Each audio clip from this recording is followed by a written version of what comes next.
Sortie is the new roguelike mode that is sapping us of our free time. There are two main reasons to run Sortie. One is to empty the shop, and the other is to just have fun in a heavily randomized chaos run.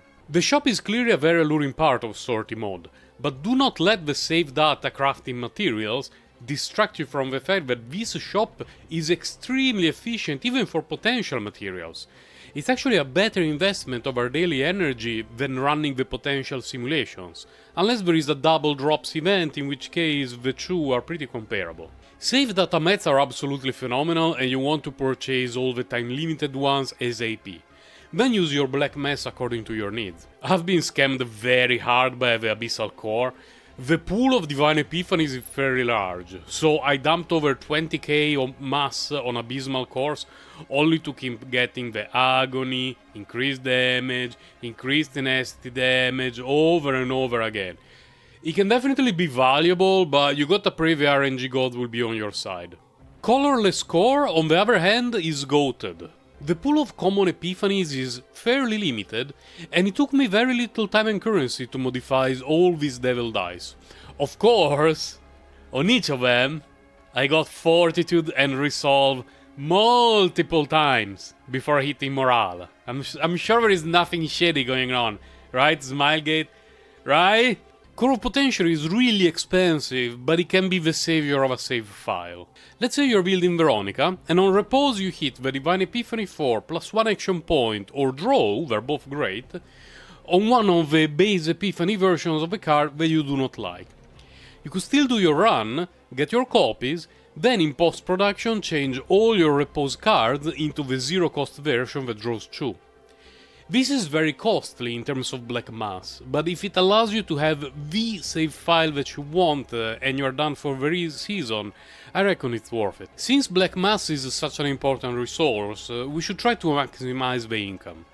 Drafted combatants receive not only a stat boost, but also a black mass acquisition increase. The combatants we use in Sortie don't have their fragments, so it doesn't matter what kind of build you have on them, you can just focus on their potential. Tactical optimization is there to make our rounds more comfortable. I've started grinding Sortie a bit late, so I still have plenty of stuff to unlock.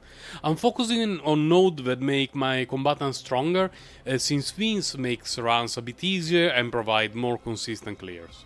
Risk modifiers are another way to increase our income. Based on which combatants you're using, some risks may be more detrimental to your mental health than others. If my focus is to farm rather than having a fun run for the lulz, I'm never getting the Delan shop and rest area debuff, as well as the risks denying our first attack to each enemy and reducing card draw. I've had some runs where via gear or fates I always had a full hand, but starting around with one fewer card in hand can be really nasty. You can enable hardcore mode for even more loot. If level 80 feels too hard and you cannot reliably clear it, you can just drop to level 65. The loot you will be getting is still pretty good. Talking about strategy for a game mode where everything is completely random feels a bit redundant. For me, the most important part has been to focus on good, solid cards that can be useful in all situations, rather than going for galaxy brain combos that may never pan out. I've had a run with Hademari when I got right off the bat the Sword Rain Epiphany activating 5 blades from the graveyard at 0 cost. But I hadn't gotten any way to generate Effulgent Blades until the third area, and I nearly wiped a few times. Other times I had runs where playing a single linked card would dump all of my hand and refill it with Effulgent Blades, one-shotting nearly everything on turn 1. Of course it would be nice to have Prismatic Fate every run, but we cannot reroll for that. The reason why they introduced the 30 stamina entry fee is to avoid having people restarting run non-stop for perfect fate setups.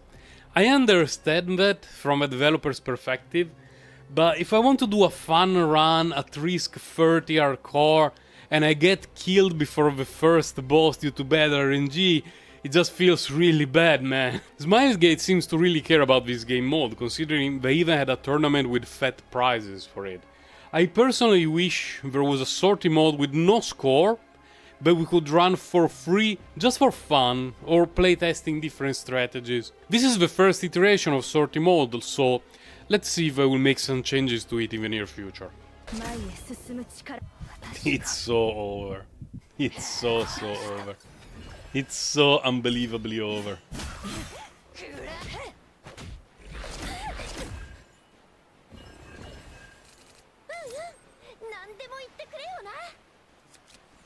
Oh! Oh. Oh my god. I was hoping for a moment. Jeez. I think it's a decent time to use Cassius. Oh! Well, not even a lot of damage coming in our direction. Could do that to heal.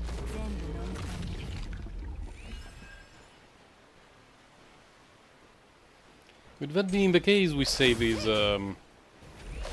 ego skill. It's going to be a lot more important now. Okay, she's back. Oh, wait, let's use the ego skill first, man. Chill, Daddy. Daddy, chill. Okay. Ah, that's much better.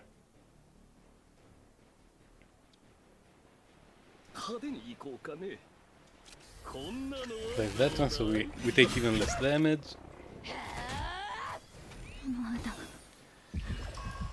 Okay, Ademar is back.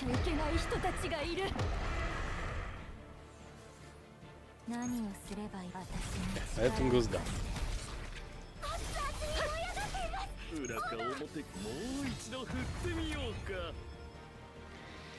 Ah, I can draw a card.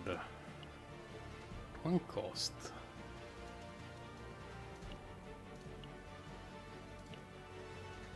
What can I get that is useful? I think Thread of Light in this situation is the best option. Because I don't want to waste a Fulgent Blade on that thing.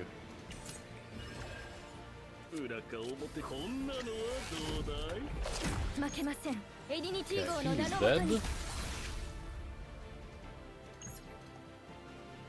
That's a decent nuke. Like, it's not the GG, but it's a decent nuke.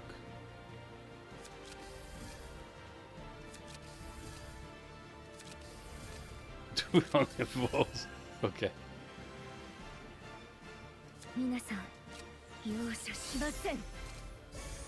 Okay. Man, that's going to hit hard. Oh, oh my god. It looked like it was GG. But it was actually a call an ambulance, but not for me moment. Thank god.